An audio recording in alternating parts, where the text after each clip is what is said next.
Welcome!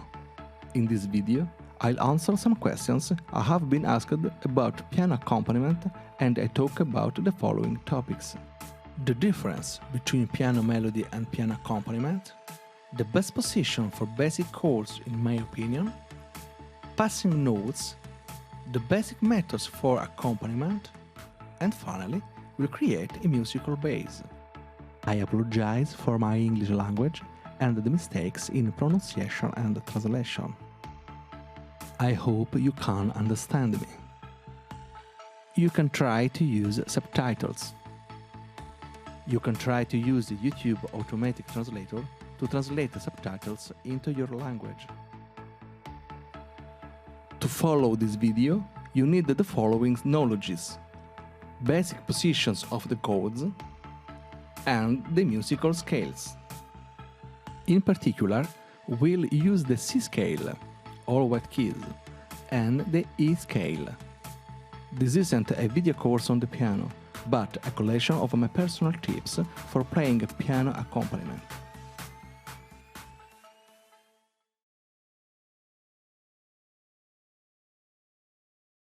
Let's start with a small introduction to the differences between piano melody and piano accompaniment. In the piano melody, the melody is played with the right hand. The left hand plays the chords or performs the arpeggios. Let's see some examples. In the first case, I play the fundamental note of the chords with the left hand, doubling it, and I play the melody with the right hand.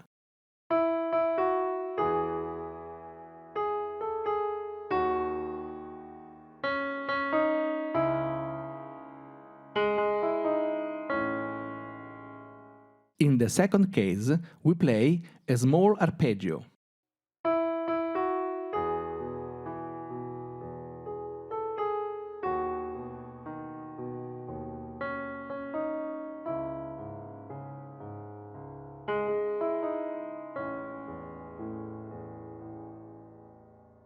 In the third case, we make a longer arpeggio.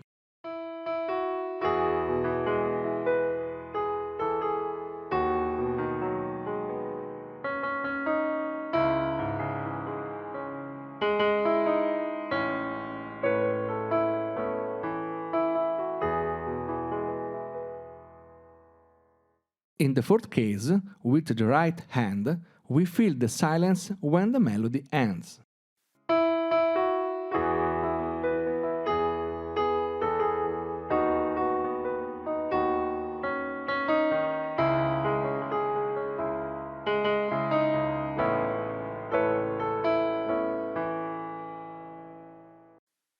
Now, for example, we can combine the cases just described to give movement to the song.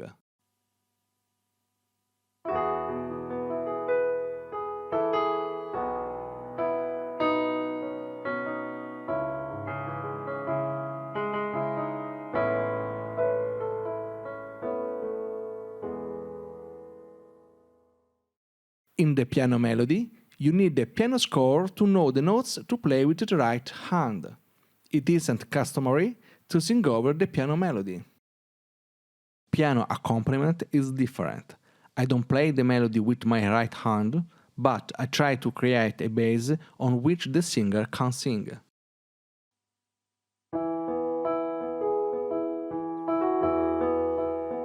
I can be tough, I can be strong, but with you, it's not like that at all. The piano accompaniment uses the right hand in a different way, and I don't need a score. Knowing the chords is enough, and you don't have to play the melody. Chords are the benchmark, and you can use them to improvise. This is my songbook. There is the lyrics of the song with the chords above. The instrumental parts, such as the intros and solos, are played with the rules of the melody piano. Personally, I write that parts on my songbook.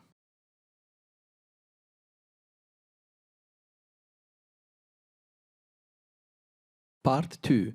The chords in the piano accompaniment. In this part, I'll show the best basic chords position in my opinion. We have a problem. This is middle C. And it's around middle C that chords always have a good presence. Obviously, later we will play them on the whole keyboard, but as a basic position we have to consider an interval around the middle C. If we play the chords in the basic position, as in the diagram we see in the manuals, we move away from middle C.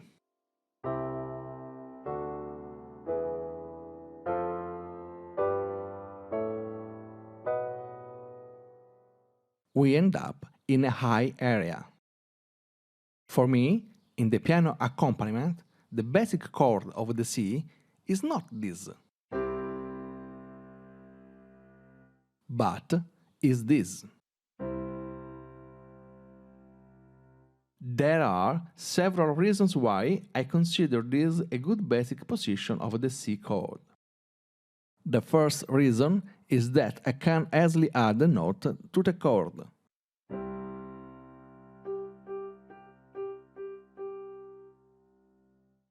This allows you not to arpeggiate with just 3 notes.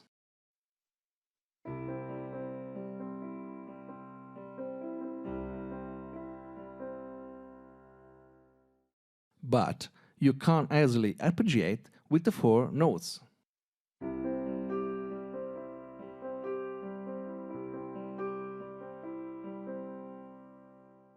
There are several hand positions you can hold when playing a 4-note arpeggio with your right hand. In the first case, you can keep your hand ready on the notes you need to press.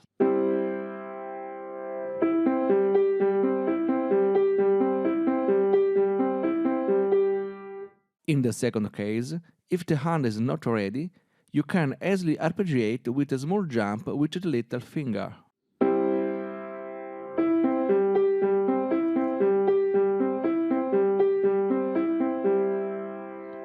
You can also do a combination of the above cases.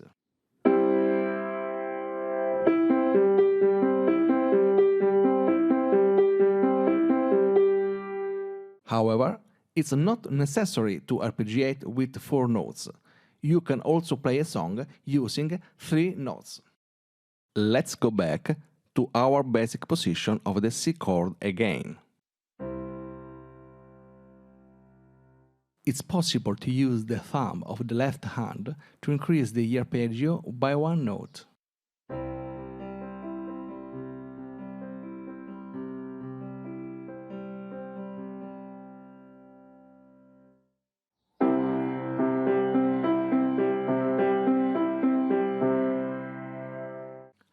Now we can combine the 2 cases.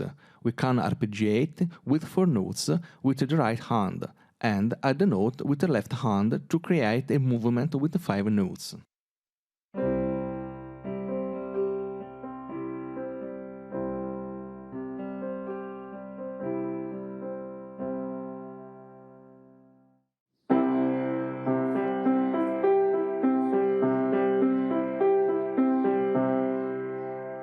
Now I'll show you how to play the chords around the middle C, and then I'll do a 4-note arpeggio to show you how to use the chords better. In most cases, I'll hold the left hand still and arpeggiate 4 notes with the right hand only, and using the little finger to increase the number of the notes. However, in the cases of the E flat, F, F sharp, G, A flat, for convenience, I prefer to play arpeggios with 4 notes using the thumb of the left hand.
Let's consider again the chords of E flat, F, F sharp, G, and A flat that we arpeggiated with the help of the left hand.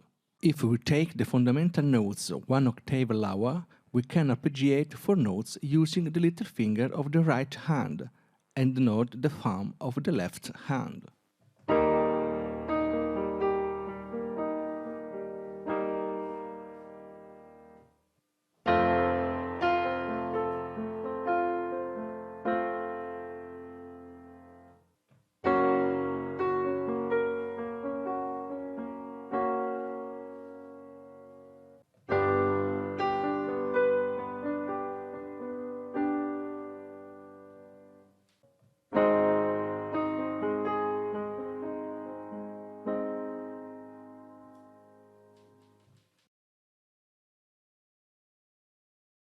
Finally, let's go back to the basic C chord. Over time, you must learn to recognize the note of the chord across the entire keyboard.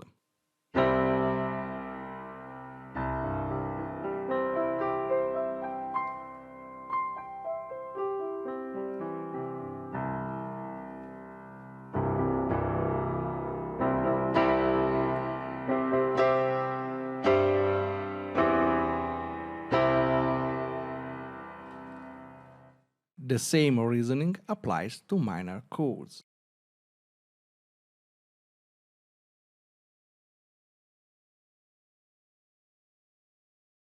Now, I'll mention the other notes on the keyboard.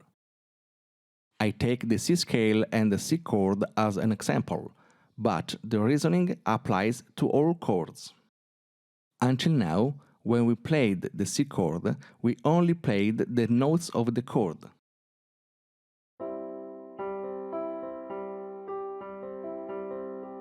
There are other notes we can use. In particular, 4 are part of the C scale and are easier to manage. Then there are 5 notes that are not part of the C scale. We don't trash these notes. Usually, we can use these other notes in 2 different ways. The first way is to use them as passing notes to create a small melody that accompanies the singer. For example, I used this mode in a verse of the song Keep Holding On.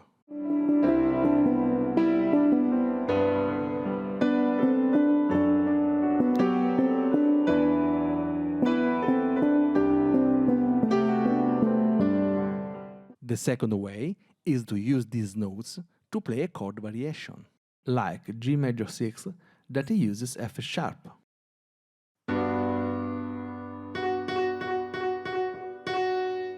Like A6, which also uses F sharp.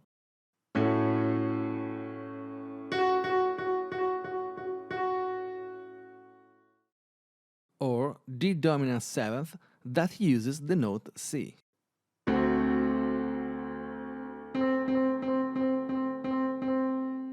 Let's see them together.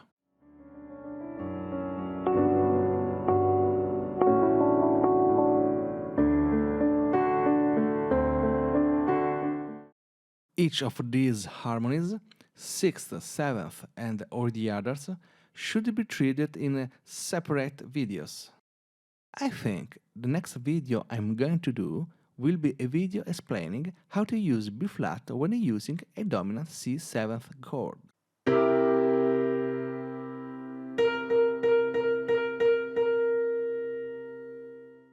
Now, let's go back to the notes that are not part of the C chord and remove the ones that are not part of the C scale.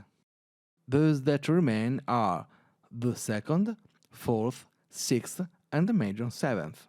For now, of all these notes, I want to tell you about what I call the best friend, the second note of a chord. Now, let's always take the C scale as an example, and let's now consider 4 chords: C, F, G, A minor, and highlight the second note of these chords.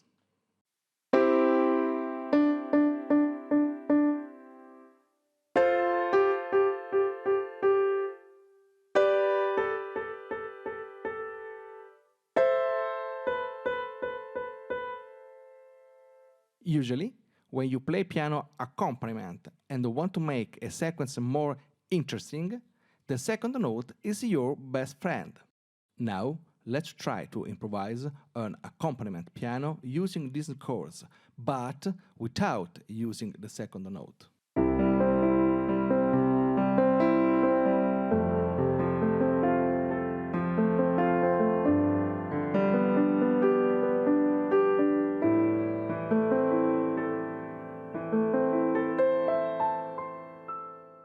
Now, let's improvise by adding our best friend.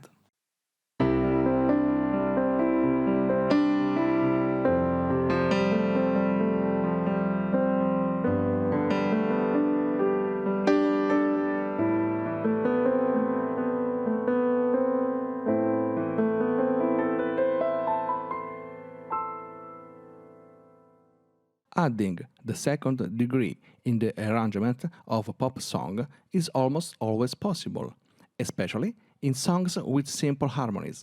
It cannot be used when there are more complex harmonies, such as 9 flat, which is not often encountered in pop music. Pay attention that the second note must fall in the key of the song you are playing. Let's take as an example a song written in the C scale, which is the scale that uses only the white keys. If the harmonies used are simple, it's very likely that you use chords that use only the white keys. The chords we can build on the C scale are C major, D minor, E minor, F major, G major, A minor, B diminished.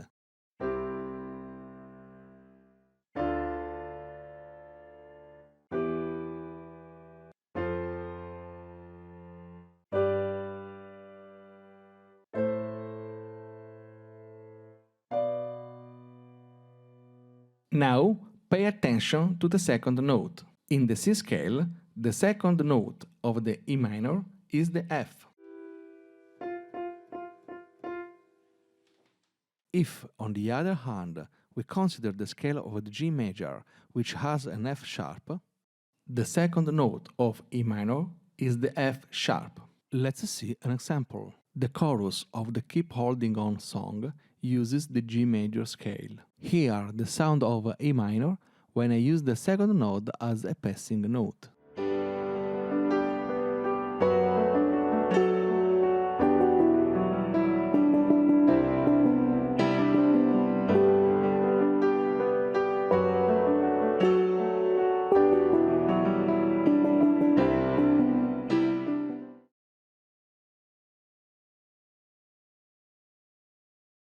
Let's now look at different methods of accompaniment. We'll use the C scale and 4 chords: C, G, A minor, and F.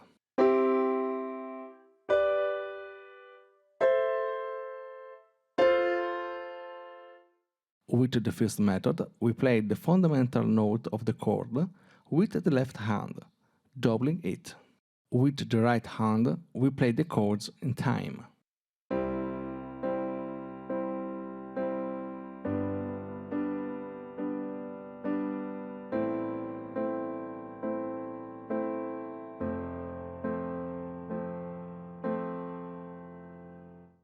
As a second case, we make a variant. We can also use a non-constant rhythm.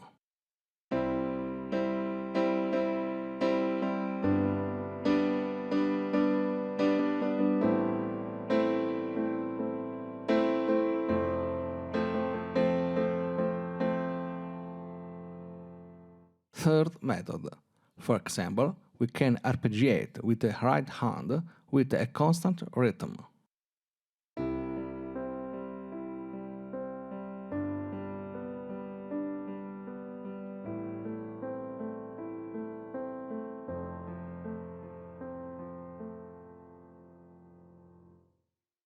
Fourth way, we can increase a note of the arpeggio.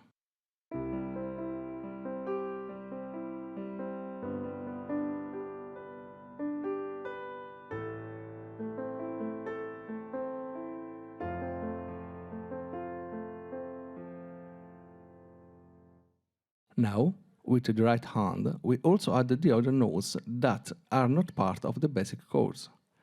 That is, the second, the fourth, the sixth, and the major seventh. These other notes don't always go well with the melody, but if we use them as passing notes to land on a note of the next chord, they are generally fine.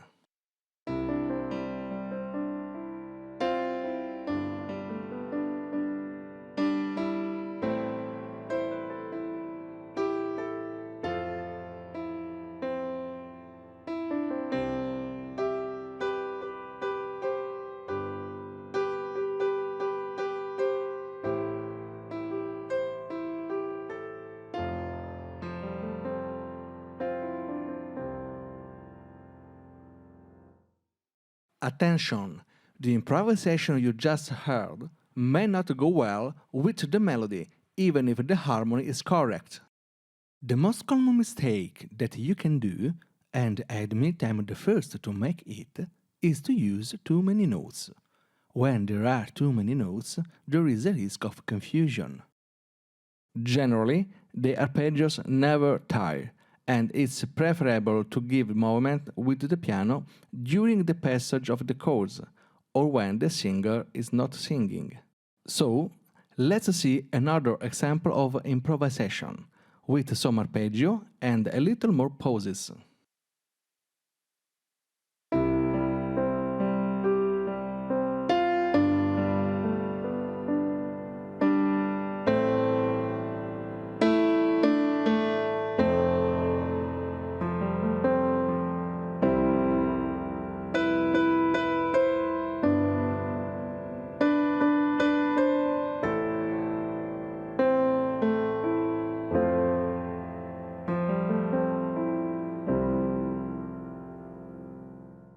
Up to now, we have neglected the left hand and only supported the fundamental notes of the chord.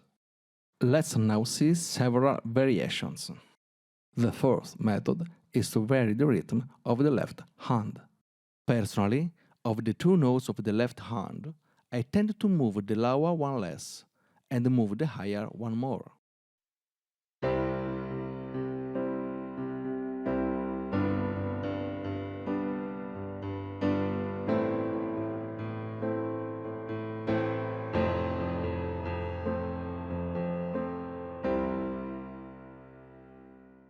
A second method is to arpeggiate three notes with the left hand, in particular, the first, fifth, and octave of a chord.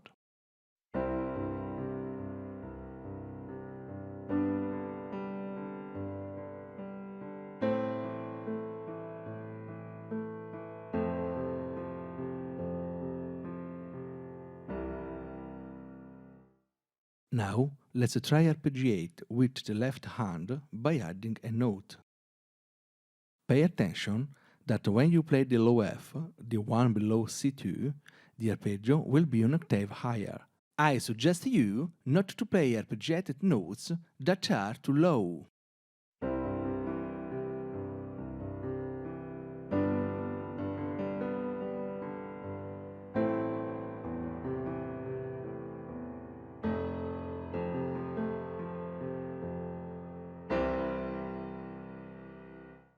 Let's now see only the left hand. In the first round, we use the 10th of a scale as the fourth note. In the second round, we use the 12th.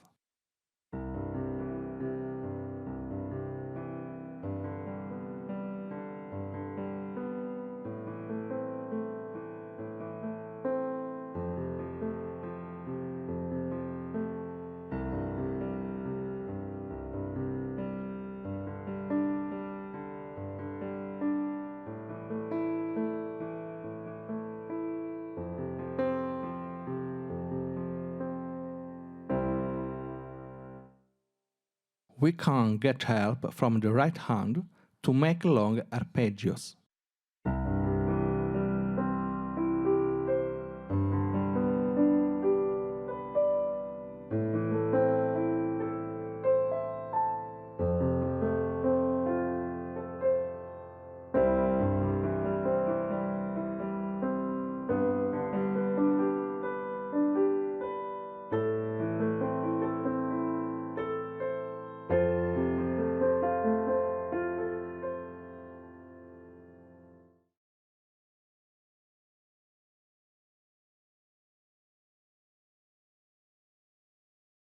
Now, let's try to create a piano accompaniment of Wish You Were Here.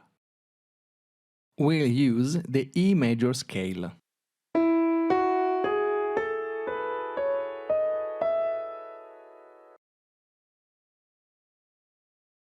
The chords are E, B with D sharp on the bass, C minor sharp and A.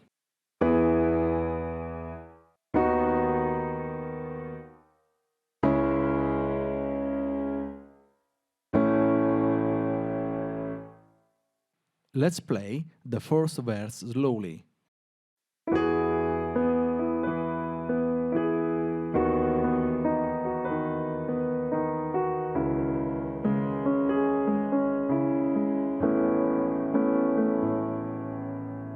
These are the same positions seen so far. Let's review by highlighting the chords.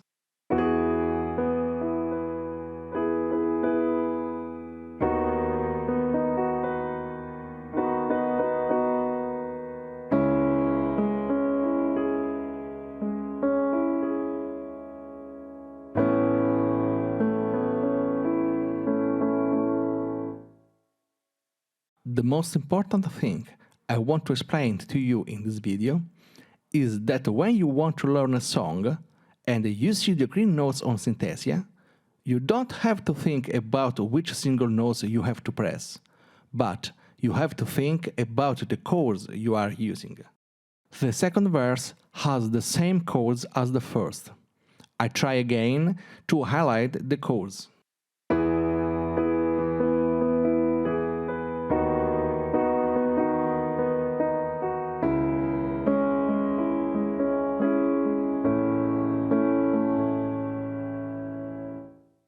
Now, the first verse and the second have the same chords. In the video, I started the first verse higher to give movement and not repeat the same arrangement in the two verses. Let's see. There will be a high E arpeggiated, descent with B, C minor flat arpeggiated, descent with the A.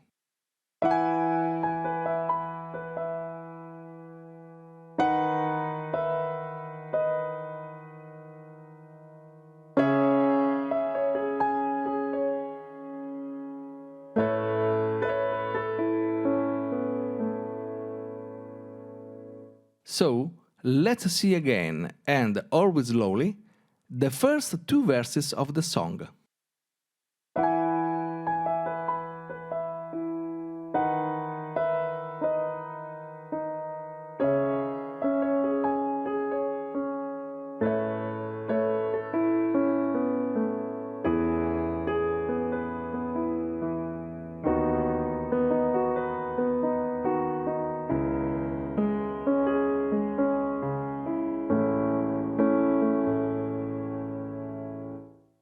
Now, there is the verse that starts with "and I remember."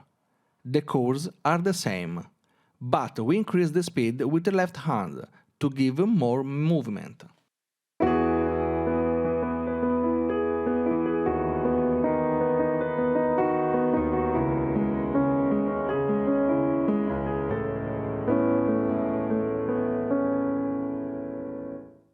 Let's see more slowly. I keep playing the notes of the chords.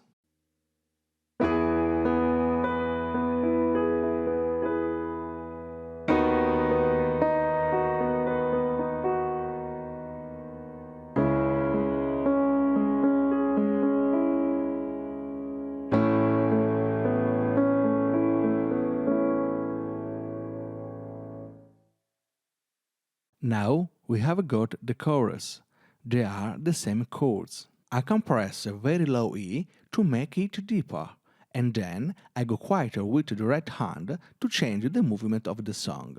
For example, we can play the first round with 3 notes and add notes to the second round.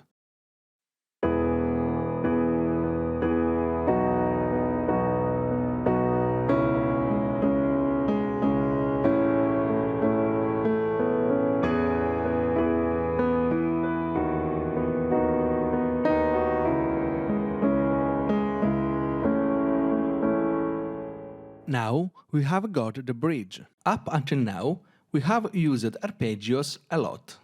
We can play the first verse of the bridge simply by supporting the chords.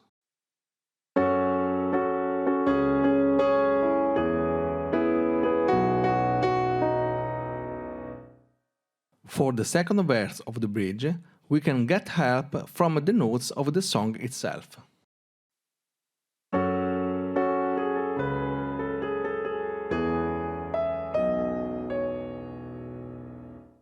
Now, we repeat as in the first part of the bridge, but pause after the A.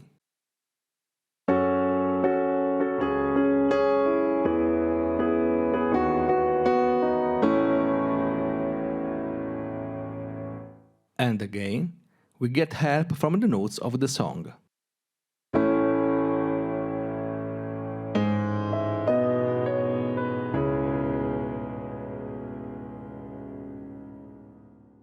Then, the song follows by repeating the chorus 4 times, that we can play with the methods we have seen. Well, the video is over. If you have survived so far, I thank you. See you soon and bye from Bardolots.